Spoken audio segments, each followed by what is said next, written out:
capítulo 4 de Filipenses. Estamos ya en la recta final de esta carta que hemos estado estudiando, que es Filipenses. Y como toda carta, tiene que tener un final, tiene que tener, ya hacia lo que Pablo está cerrando.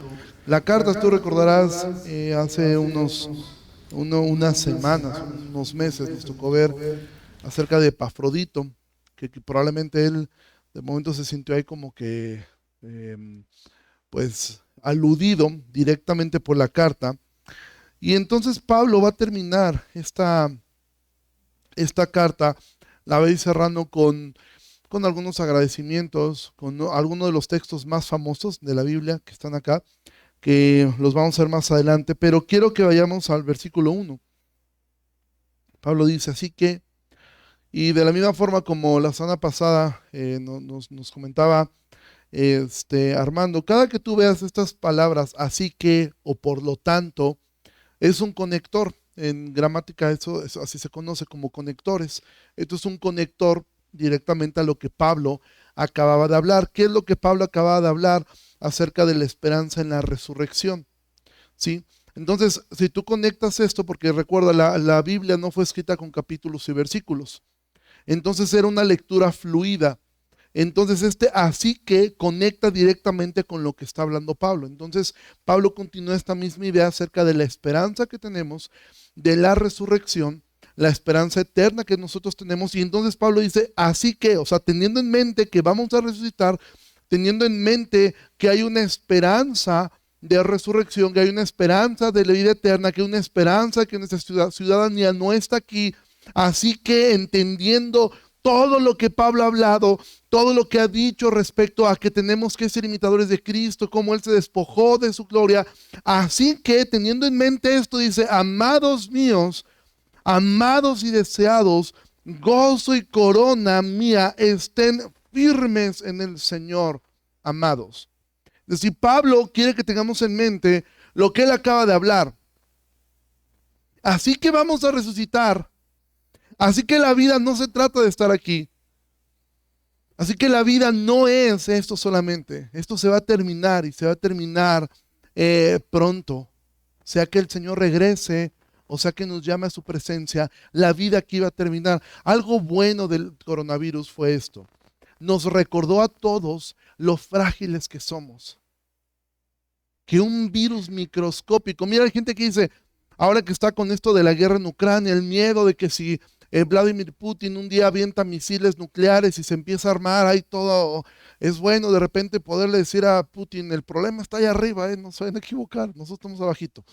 Y pensamos, una guerra nuclear nos va a acabar. Amado, no hace falta una guerra nuclear. Un virus microscópico nos puede matar. Y eso quedó comprobado ahora que hemos tenido 2 años de pandemia y hasta el día de hoy todavía algunos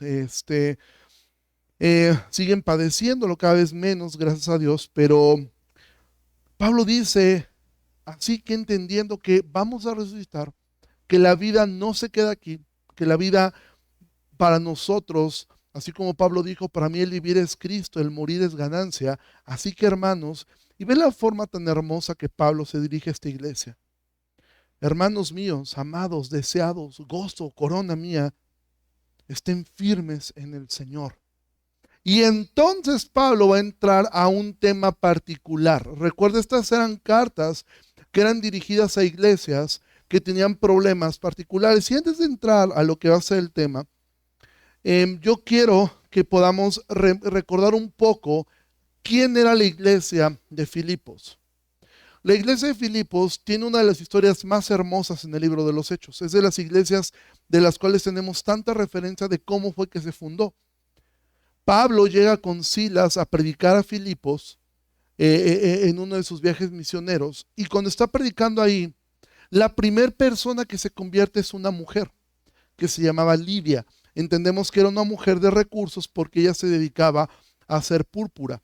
Los que vendían púrpura eran personas de una capacidad económica alta porque es muy difícil, es un crustáceo que tenían que sacar del mar, y vender púrpura era un color de la realeza. Entonces generalmente las personas muy adineradas eran las que podían comprar este tipo de insumos. Ella es la primera persona que se convierte. Y de ahí ocurre una historia extraordinaria. Muchas mujeres creen en la fe. Y ahí está la historia de otra mujer que se convirtió, una mujer que estaba endemoniada, la cual Pablo libera, pero resulta que esta mujer era una mujer que le daba mucha ganancia a un grupo de personas. Y entonces Pablo termina en la cárcel con Silas, y ahí se desprende esta historia fabulosa de cuando Pablo y Silas comienzan a cantar en la cárcel. Entonces viene un temblor que sacude todo y se abren las puertas, las cadenas se caen y el carcelero está a punto de suicidarse cuando Pablo le dice no te hagas daño. Y entonces dice que el carcelero se convierte y así comienza la iglesia en Filipos. Es muy probable que los personajes que a continuación vamos a escuchar sean personas que se convirtieron en ese tiempo. Es decir, eran miembros fundadores de la iglesia de Filipos. Aquí en la iglesia a veces hemos bromeado respecto a eso. Simplemente como un recordatorio, ¿quiénes de ustedes estuvieron en la primera reunión cuando nos reunimos en el garage hace ya casi 8 años? ¿Pueden levantar su mano? Ese grupo de personas, pueden decir, ellos son los miembros fundadores. O sea, ellos estuvieron desde el primer día, desde el génesis de la iglesia. Y por lo general, cuando uno es un miembro fundador o es fundador de algo, de alguna manera tienes un aprecio muy grande, una cercanía muy grande hacia lo que es la iglesia. Porque para nosotros de repente ver esto, ver una iglesia llena, nos recordará siempre a ese garage hace 8 años. Un garage que rentamos 20 sillas, ¿sí? Y ahí estábamos todos metidos, no teníamos micrófono, no teníamos nada, ¿sí? Y así comenzamos. Y aquí ahora va a ocurrir algo que es muy probable que estos personajes que vamos a ver eran personas que estaban cuando Pablo comenzó la iglesia. Que ellos quizás estuvieron en la casa de Lidia o quizás estuvieron en la casa del carcelero. Y entonces, recuerda, estas cartas sean leídas públicamente. Y entonces el quien estaba llevando la lectura de repente dice esto. Versículo 2. Ruego a Evodia y a Síntique que sean de un mismo sentir en el Señor. ¿Tú te imaginas lo incómodo que debió haber sido para Evodia? Y todos voltearon así. Doña Evo, ¿eh? Y doña Síntique así, a lo mejor nomás como que se hicieron para atrás. Porque Pablo entonces manda un ruego. Ahora, no sabemos mucho acerca de estas dos mujeres. Lo que sabemos es que eran dos mujeres cristianas, eran creyentes, eso lo vamos a ver más adelante.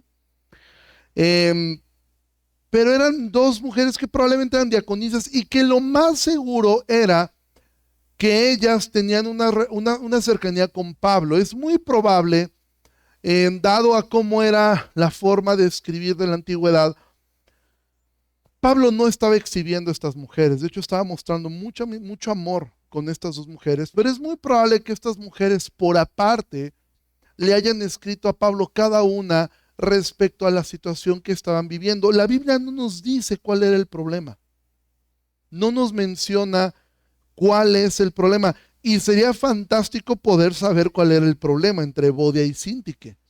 O sea, sería muy enriquecedor para nosotros, quizás sería muy ilustrativo. Y aparte de personas como a mí, me carcome el saber qué fue lo que pasó. O sea, cuando llegue al cielo, yo sí voy a querer que me cuenten. O sea, a ver, ¿dónde es doña Evodia? ¿Qué pasó, doña Evodia? ¿Por qué se anda peleando usted con doña Síntique? Y que nos cuenten qué fue lo que ocurrió. Sin embargo, el Espíritu Santo es tan sabio que no nos deja ver cuál fue el problema, porque es evidente que alguna de las dos tenía un grado de razón más que la otra. Porque por lo general así sucede. Pero Pablo no trata el tema, Pablo no dice qué, simplemente dice qué es lo que hay que hacer.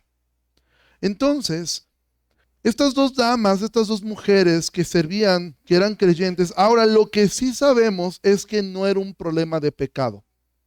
¿Cómo lo sabemos? Porque a Pablo no le temblaba la pluma para exponer los problemas de pecado. Si hubiera sido un asunto pecaminoso, Pablo lo hubiera dicho directamente, ¿sí? Así como en Corintios lo hizo. Oye, pero es una mujer, con una mujer no se dice nada. No, no, no, Pablo no era un hombre de pañuelo verde, ¿sí?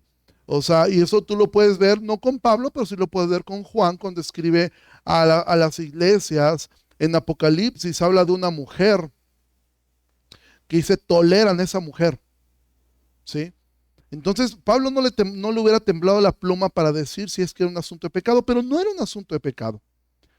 Era un asunto en el cual ellas dos se distanciaron, dejaron de ser de un mismo sentir. Porque Pablo dice, ruego a Evodia y a Síntique que sean de un mismo sentir. Ahora, yo quiero poder ver que esta expresión de un mismo sentir o de un mismo pensamiento es algo que Pablo ha abordado en el libro de Filipenses. Simplemente mira, ve a Filipenses 2, es algo que ya vimos y estudiamos. Filipenses 2, del 1 al 4 dice, por tanto, si hay alguna consolación en Cristo, si algún consuelo de amor, si alguna comunión del Espíritu, si algún afecto entrañable, si alguna misericordia, completen mi gozo sintiendo lo mismo. Esto es lo que Bodhi y Sinti habían perdido, sentir lo mismo. Teniendo el mismo amor, unánimes, sintiendo una misma cosa. Y alguien puede preguntar, ¿y cómo logramos eso, Pablo? ¿Cómo logramos completar tu gozo? ¿Cómo logramos sentir lo mismo? ¿Cómo logramos tener el mismo amor? ¿Cómo logramos ser unánimes? ¿Cómo logramos sentir todos como iglesia la misma cosa? Pablo va a responder, ¿cómo logramos esto? Nada hagan por contienda o por vanagloria. Antes bien con humildad, estimando cada uno a los demás como superiores a él mismo, no mirando cada uno por lo suyo propio, sino cada cual también por lo de los otros. Evodia y Sinti, que de hecho ya tenían la respuesta a su problema desde el capítulo 2. El problema de ellas fue el orgullo. Mira, hay una canción, a mí no soy muy fan de Ricardo Arjona, siempre he pensado que Ricardo Arjona compone con un diccionario de sinónimos y antónimos, y así es como compone, sus letras se basan, si tú estás allá yo estoy acá, cuando estás arriba yo estoy abajo, si tú vas al norte yo voy al sur. Pero hay una canción que dice el problema no es problema, y te voy a decir algo, aquí el problema no era el problema. ¿Sabes quién era el problema? El problema era Evodia y Síntique. Hay tantas cosas en nuestras vidas, amados, donde el problema que tú crees que es problema no es problema, el problema eres tú. El problema soy yo. Cuando nosotros comenzamos a mirar solamente por mis necesidades, por cómo me tratan, y hay gente que se va de la iglesia, es que yo me fui por un problema. ¿Cuál problema tuviste, hermano, en la iglesia? ¿Sabes qué? Es que no, yo nunca me saludaron. Ahí son muy fifís, ahí no hay amor. ¿Es un problema? Sí, pero el problema lo tienes mayormente tú. Muchos de tus problemas en casa se resolverían si tú aceptaras que el problema eres tú. No es tu esposo, no es tu esposa, no son tus hijos. El problema eres tú. El problema soy yo. Muchos problemas del trabajo con tus compañeros se resolverían cuando tú entiendes que el problema somos nosotros. Porque tendemos a asumir que nosotros somos siempre, y más ahora en este tiempo, vivimos en una época donde todo el mundo se victimiza, donde todo el mundo es víctima. Las palabras víctima, revictimización, son palabras que ahora están en mucho auge. ¿Por qué? Porque todos tendemos, es más fácil echarle la culpa al otro.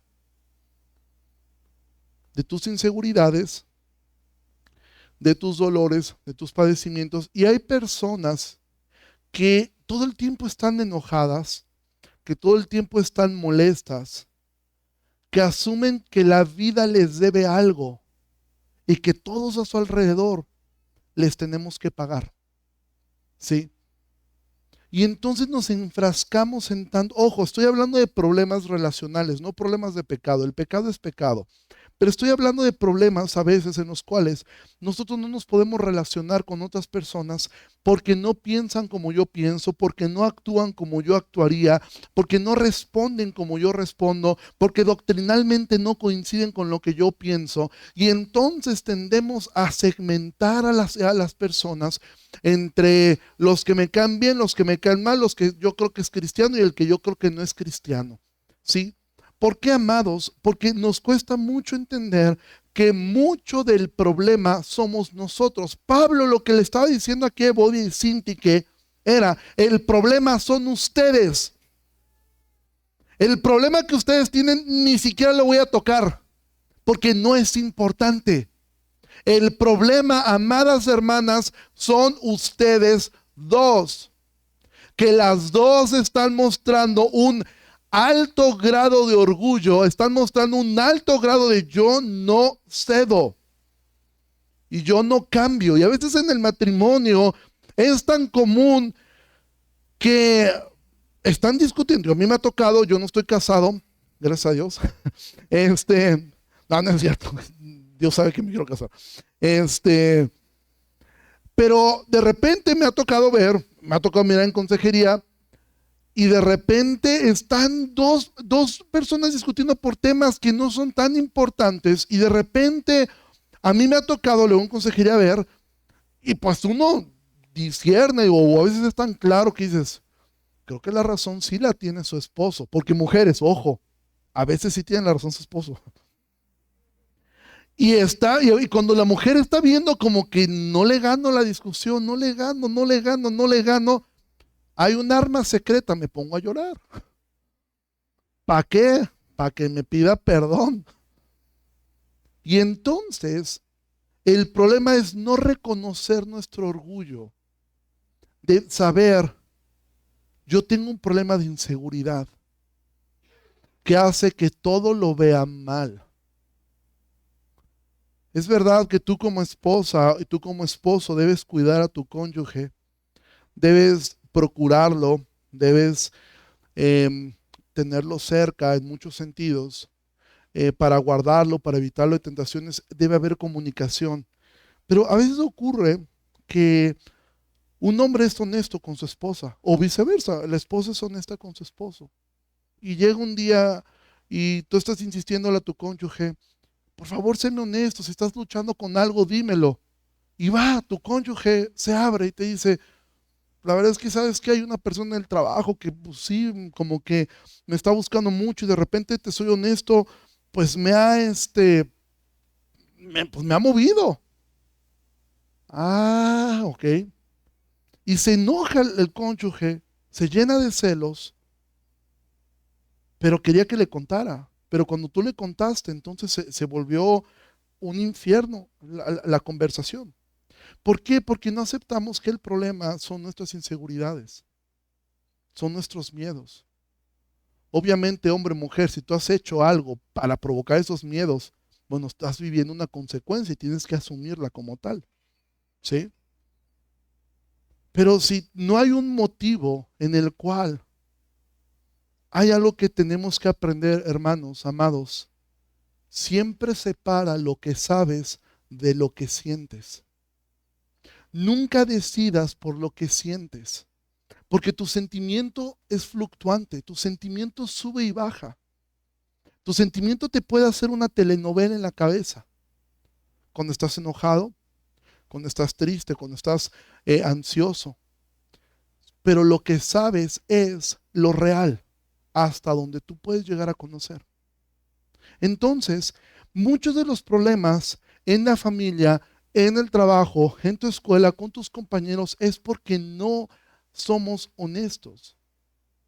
Es porque no podemos admitir y decirle a un amigo, te extraño. Decirle a un hermano, te extraño. Decirle a un familiar que no has visto, la realidad es que te extraño. Y dices, pero ¿por qué lo tengo que hacer yo? Porque Pablo dice, en cuanto estén ustedes, estén en paz con todos los hombres. Es bueno también de repente la distancia, es sabia la distancia. Pero cuando tú ves que pasa el tiempo y dices, ha pasado el tiempo, yo puedo ceder y puedo volver a poner la mejilla, puedo volver a hacerlo.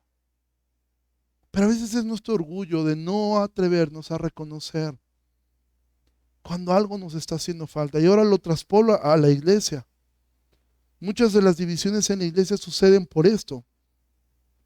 Porque queremos hacer las cosas por contienda, por demostrar que yo puedo más, o lo hacemos por vanagloria, porque quiero demostrar que sé más. Y entonces olvidamos que las cosas deben ser hechas con humildad, estimando a los demás como superiores a ti. Evodia y Síntique habían olvidado eso. Entonces, para Pablo, mira, si el problema realmente hubiera sido algo grave, Pablo lo hubiera tratado. Pablo hubiera dicho, exhorten a la hermana Evodia o la hermana Síntique. Pero cuando Pablo supo del problema, porque eso es seguro que lo supo, Pablo dijo, el problema no es eso, el problema son ustedes, pónganse de acuerdo. Y esas son las respuestas que más nos molestan. Cuando no te dan la razón, cuando no te dan la razón a ti, cuando te dicen, ponte de acuerdo con él, resuélvelo tú. Acércate, busca, humíllate, reconoce, me equivoqué. Si tú sabes que tu hermano tiene algo contra ti, dice la Biblia, se ve y arréglate con tu hermano y después deja tu ofrenda. La iglesia padece muchos problemas y mucha falta de unidad porque personas hacen de un detalle una tormenta y no aceptan que el problema son ellos. Mira, cada que alguien sale de una iglesia, y no lo digo por ninguno de los que estamos acá, yo he escuchado de todo cuando una persona llega a la iglesia. No, pastor, yo me salí de otra iglesia porque mire, allá era esto, y eran tal por cual, todo. Hay algo que después de tengo 41 años, tengo 30 años, 33 años de creyente y casi 20 años sirviendo a Dios de tiempo completo o sirviendo a Dios en el ministerio. Y hay algo que nunca he escuchado. Nunca he escuchado a una persona que llegue a una iglesia diciendo, me salí porque descubrí que soy altamente tóxico para la iglesia donde yo estaba. Descubrí que tengo un problema de orgullo que no me permite sujetarme a un pastor y me agarré de pretexto en la parte doctrinal para poderme salir, porque nunca me quisieron escuchar. Y la realidad es que por la salud de mis hermanos de la otra iglesia, he decidido buscar otra iglesia. Eso nunca lo he escuchado. Siempre el problema son los otros. Pero amados, ¿cuántas veces nosotros tenemos la capacidad de aceptar? El problema soy yo. Por eso Pablo dice, Evodia, Síntique, sean de un mismo sentir. Pero ¿quién tenía la razón, Pablo? Eso no importa. Sean de un mismo sentir. Ahora, ¿qué ocurre cuando dices, bueno, yo la verdad es que no tengo problemas, ahora mismo no estoy distanciado con alguien, he aprendido a madurar esta parte, he aprendido a reconocer mis faltas, he aprendido a reconocer cuando necesito ayuda?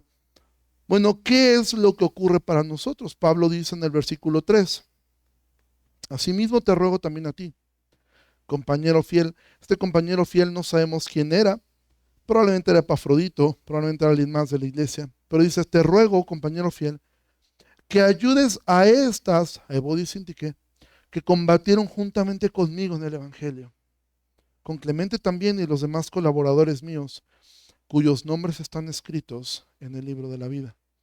Entonces Pablo le está diciendo a esta iglesia, a estas personas, ayuden a estas mujeres. ¿Qué es lo que nosotros deberíamos hacer cuando estás presenciando un problema? No, hombre, eso es un problema, yo ni me meto, porque uno termina embarrado con esas cosas. Entonces hay que se hagan bolas ellos. Ahí, sabes que en tu familia hay un pleito, por los terrenos de la abuela, están dando ahí todos contra todos. Y dices, yo no me meto, yo aquí estoy bien. De lejos se ven los toros, yo ni me meto. En la iglesia ves que hay hermanos que tienen conflictos, que no se han arreglado y dices, no, yo para el chisme poco, yo en eso no me meto. No, amado, dice Pablo, te ruego a ti también, ayuda a estas personas, a estas mujeres. Pablo reconocía que estas dos damas eran muy útiles, porque habían combatido con él en el Evangelio. Por eso entendemos que es muy probable que estas mujeres se convirtieron en el tiempo que Pablo estuvo predicando en casa de Lidia y en casa del carcelero. Pablo reconoce eso. Ahora Jesús dijo en Mateo 5, no vayas allá, te lo leo. Jesús dijo, bienaventurados los pacificadores, porque ellos serán llamados hijos de Dios. Una cualidad de un hijo de Dios es que es un pacificador, que no es lo mismo que un chismoso, que le encanta meterse en todo para enterarse de todos los detalles. No, es un pacificador. ¿Cuántas veces tú has fungido como tal cosa? ¿Cuántas veces tú has mediado entre dos hermanos, ya sea de carne, de familia o en algún lugar, para tú tener, poder ayudar, poder aportar con algo, poder decirle en amor? Mira, si esto hubiera ocurrido, mira, ¿sabes qué es lo más triste de Bodhi y Cinti? Que Bodhi y Cinti que las vamos a conocer en el cielo, pero aquí en la tierra serán eternamente recordadas como dos personas, dos mujeres con problemas que no pudieron resolver. Porque nadie en la iglesia se acercó a decirles, hermanas, el problema no es tan grave, el problema son ustedes dos, que no se pueden poner de acuerdo, que ninguna de las dos quiere ceder ni siquiera un poco, que ninguna de las dos está considerando a la otra. Hermanas, vemos un poco de vanagloria en ustedes, vemos orgullo, pero vete a saber cómo era doña Evodia. Porque desde el nombre, yo pienso en doña Evodia, yo creo que era una señora gordita, enojona. O sea, yo así me la imagino, siento que me la imagino delgada. Delgada y también media enojona, pero no tanto. No sé por qué en mi mente así es. Yo creo que a lo mejor tienen como que miedito de, no, es que doña Evo luego se pone bien pesada, ya es como, a lo mejor no, hay que cerrarle en ellas. Y hermanos, a veces evitamos este tipo de cosas porque no queremos este tipo de conflictos, porque no queremos no queremos que nadie nos incomode, porque todos nosotros nos encanta la comodidad, amamos la comodidad, amamos que nadie, pero ¿por qué me meten en problemas? Yo no tengo problemas, ¿para qué me voy a meter en eso? Amado, es tu responsabilidad como creyente buscar ser un pacificador. Buscar, no. Ahora, ¿cómo logras ser un pacificador? No agarres pleito ajeno. No compres pleitos ajenos. No siembres discordias. No siembres murmuraciones dentro de la iglesia. Cuando algo no estés de acuerdo en la iglesia, acércate con las personas adecuadas. Es que a mí no me gusta. Por ejemplo, hoy, lo digo con mucho amor, Es muy notorio hoy, cantamos un himno que fue escrito hace muchos años. Y pues cantamos con power. No sé por qué, o sea, quizá porque les gusta mucho, quizá porque hay una remembranza de nostalgia, no sé cuál es la razón. Pero a lo mejor es que deberíamos de cantar siempre himnos. Está bien, acércate con nosotros los que estamos encargados de esto y dínoslo, y puede ser algo que podemos considerar. Pero si nos vamos sembrando discordia, es que esas canciones tan modernas, hay o esto, o es que a mí no me gusta cómo se hace, es que a mí no me gusta cómo se dan los cursos, es que a mí no me gusta esto. ¿Y por qué a las 11 de la mañana tan temprano tiene que llegar para ser miembros? O sea, cuando algo no estés de acuerdo, dilo, totalmente dilo, ¿sabes qué? No me gusta esto, ¿por qué lo hacemos así? No te unas a una persona que se está quejando de todo y tú le digas, no, sí es cierto, hermano, no, sí está regacho eso, ¿va? A lo mejor tú ni te habías dado cuenta, pues dices, sí, está feo, ¿no? No, pues que a ver cómo es, ya saben cómo es cómo es el hermano fulano de tal, y hay que orar por él, ¿no? Y entonces empezamos a sembrar discordia, empezamos a sembrar esto y no nos volvemos pacificadores, nos volvemos personas que sembramos más discordia y más problemas. Cuando tengas algo que decir, acércate y dilo a tus hermanos en general. Pero hermanos, seamos hijos de Dios. Y vamos a ver versículo 4, ya con esto estamos terminando prácticamente. Pablo dice, la solución a un problema es esta. Regocíjense en el Señor siempre. Otra vez les digo, regocíjense. Recuerda, esta carta es la carta del gozo. Pablo le está diciendo, regocíjense, llénense de gozo en el Señor. No está apelando a un optimismo, está apelando, enfoca tu vista en el Señor y regocíjate. Date cuenta que vas a resucitar. Date cuenta que con esa persona que estás teniendo esos problemas es con alguien que vas a convivir eternamente. Sintique, Evodia, entiendan, van a vivir eternamente juntas. Regocíjense en eso y vean que la tierra aquí es temporal, es algo pasajero, es algo que se va a acabar. ¿Sabes dónde va a quedar tu resentimiento el día que te mueras? En el olvido. Ahí va a quedar. Ese problema tan grande y tan fuerte que ahora sientes que es insufrible, ¿dónde va a quedar? En el olvido. Amados, hace tiempo aquí en la iglesia, ya tiene muchos años, por eso lo cuento, y es alguien que no está en la iglesia,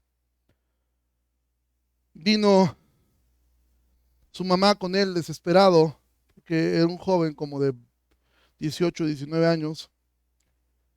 La novia lo había dejado y él estaba muy enojado, muy triste, y estaba usando algunas drogas.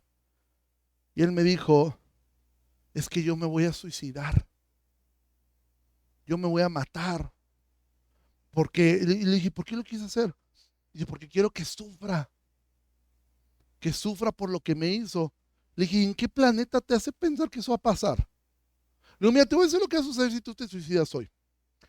¿Tú te imaginas que el mundo va a parar, que todo se va a frenar, que ella, tu exnovia, va a correr desesperada, casi que se va a querer aventar al hoyo contigo? No, no va a pasar eso.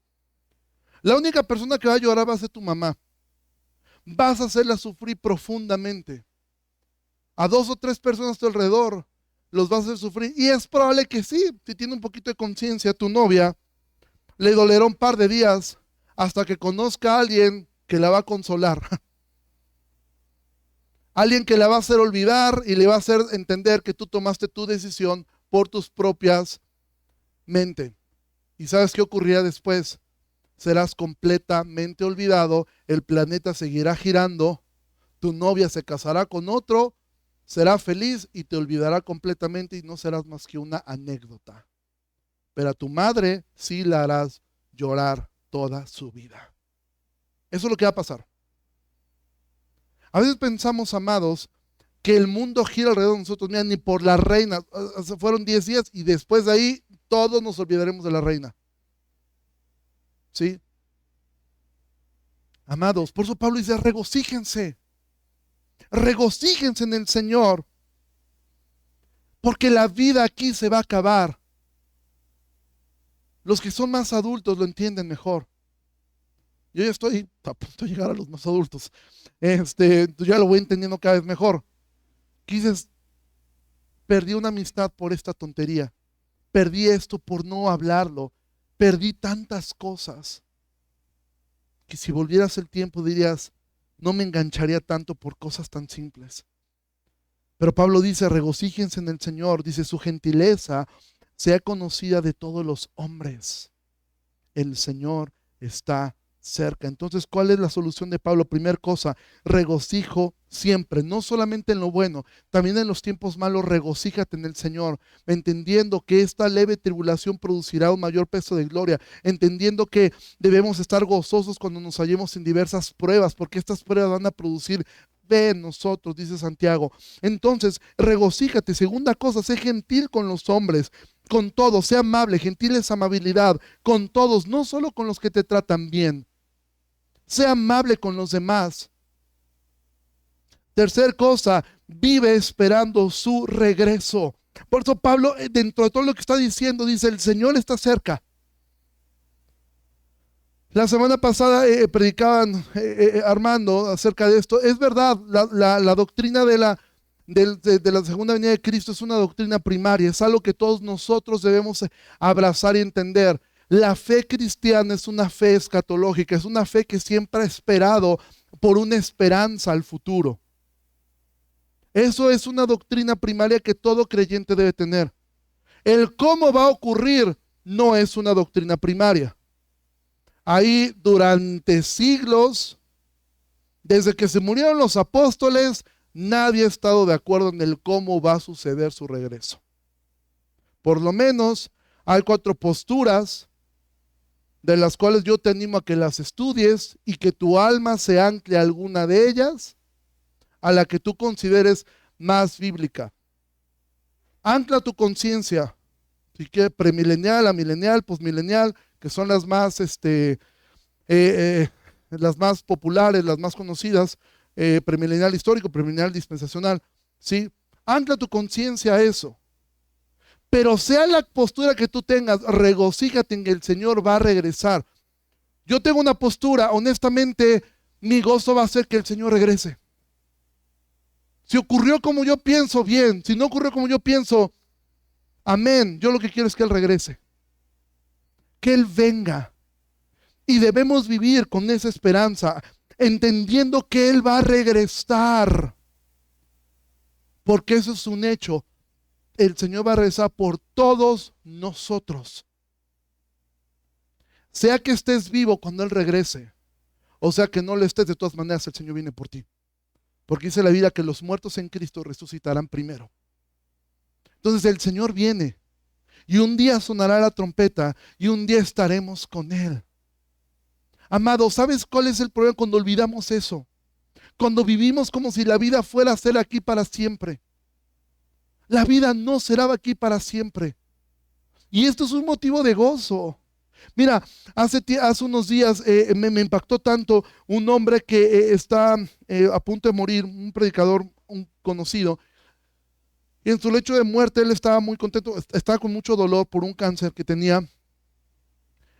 Y su esposa, con todos sus hijos, y su esposa que estaba ahí en el lecho de muerte, y él decía, tengo tanto dolor, pero al mismo tiempo tanto gozo, que estoy a horas de ver a mi Señor. Pero otra cosa que me llena de gozo, aparte de saber que estoy a horas de ver a Jesús, es que ya no tendré esta fue su palabra, dice, esta maldita batalla contra el pecado. Por fin se acabó. Estoy a las puertas de nunca más luchar con el pecado, de nunca más luchar contra la tentación, de poderme gozar con mi Señor sabiendo que nunca más le fallaré. Esa es la esperanza que tenemos nosotros, amados, de ver a Jesús y de poder estar seguros, porque si tú eres creyente, a ti te debe doler cada que pecas. Si no te debe doler la consecuencia, te debe doler que lastimaste al Señor. Por eso lo más hermoso del cielo después de Cristo es que no hay pecado allá, que vas a poder vivir una eternidad sin nunca volver a lastimar el corazón del Dios que te ha amado tanto. Pero nosotros parece que vivimos aquí enganchados con tantos problemas porque pensamos que vamos a vivir acá. Mire, Bodhi y Cinte, que no sé cuántos años más vivieron, pero no vivieron más de 50 o 60 años después de esta carta. Ellas murieron. Debido a esto son recordadas como 2 mujeres pleitistas, pero están en el cielo ahora. Y nosotros no somos mejores que ellas, pero amado, vive mirando la eternidad. Eso te va a hacer más fácil perdonar. Saber decir, te perdono. Me lastimaste, ya no me voy a enganchar con esto, es un tema secundario, es un tema que bueno, yo puedo perdonar eso, puedo pasarlo, ya está bien, ¿sí?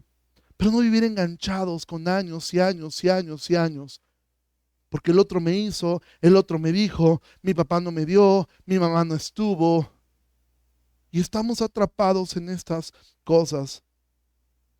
¿Cómo logro regocijarme en el Señor? Siendo amable, viviendo esperando, viviendo con la esperanza de su regreso. Esa esperanza de que Él va a volver. Y último punto, ¿cómo logro vivir regocijándome en el Señor?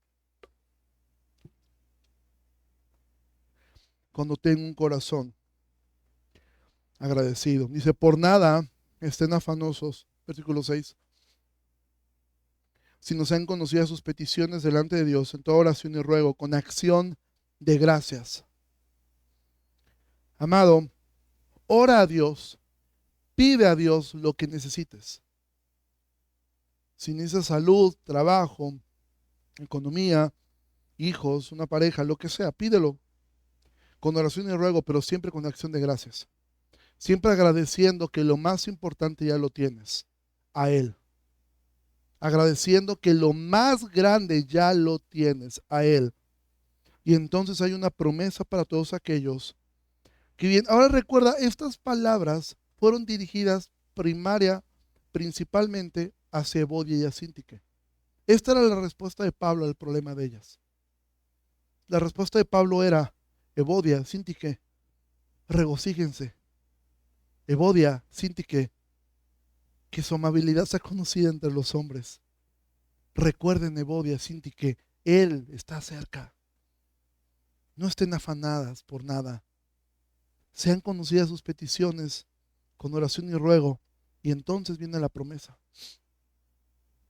Y la paz de Dios, que sobrepasa todo entendimiento, guardará sus corazones y sus pensamientos en Cristo Jesús. Porque qué difícil es tener una mente en paz. Qué difícil es dormir en paz, sin estar preocupado y afanado por todo lo que viene. Qué difícil es lograr que tus pensamientos estén en paz. ¿Cómo logras eso? Cuando te regocijas en el Señor, cuando eres amable con los demás, cuando tu vista está puesta en que Él regresará en lo eterno.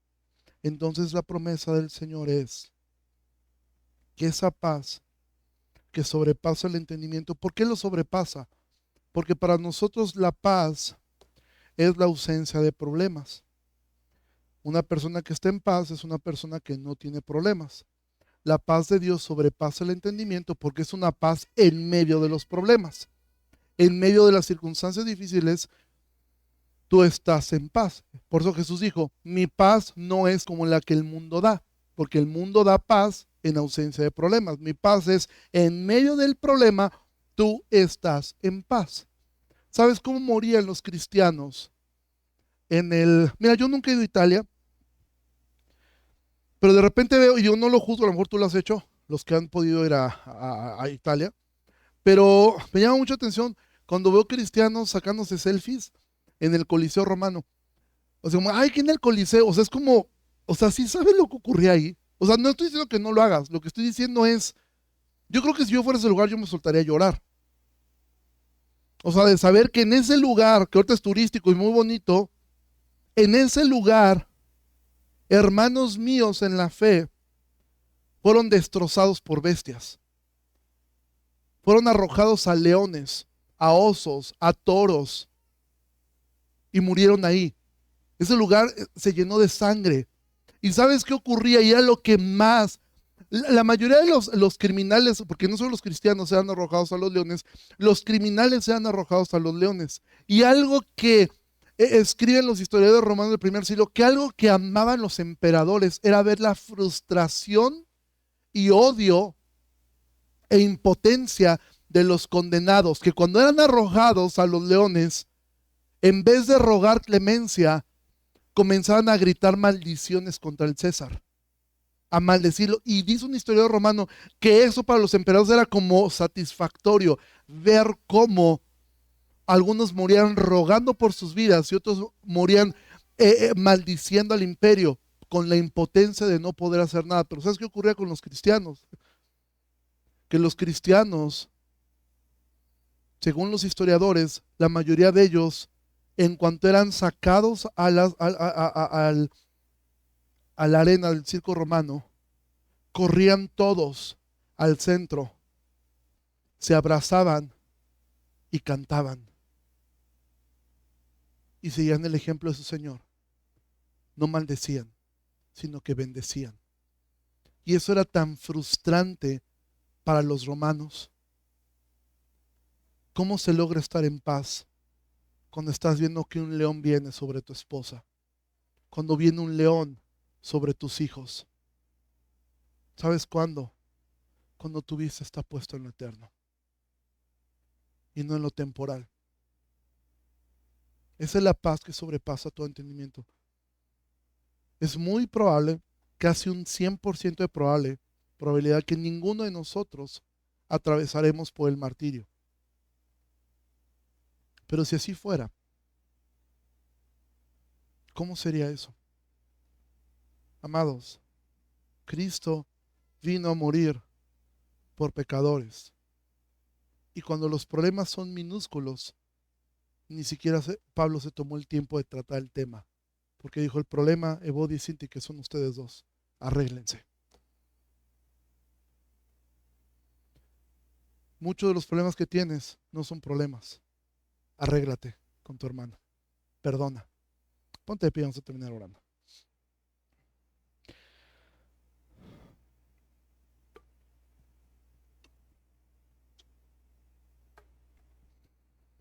Padre, te agradecemos mucho en esta tarde por tu palabra. Gracias por permitirnos una vez más escudriñarla, Señor. Poder mirar un poco, Señor, de que los problemas en la iglesia han existido desde que existe la iglesia. Pero que tu amor, Señor, siempre ha estado ahí. Ayúdanos, Señor, a poder vivir agradecidos, a poder vivir esperando tu regreso, a aprender a vivir regocijándonos en ti, en tu salvación, en lo que tú has hecho por nosotros. Ayúdanos, Señor, a poder perdonar. Ayúdanos, Señor, a poder recorrer la otra milla, poner la otra mejilla. Ayúdanos, Señor, a ser fieles a tu llamado. Te ruego que bendigas todavía a mis hermanos y a cada uno de los que están en este lugar. Que tu paz, que sobrepasa todo entendimiento, nos acompañe. En el nombre precioso de Jesús. Amén y amén. Iglesia, Dios les bendiga mucho. Último aviso, vamos a la escuela dominical, les animamos mucho el siguiente domingo a irse en el Señor, pero a partir dentro de 15 días, en la escuela dominical estaremos estudiando el Antiguo Testamento con el pastor Ovidio. Él será quien nos estará ayudando en eso. Entonces, agradecerles mucho por su tiempo. Dios les bendiga mucho. Que tengan un excelente domingo. Bye.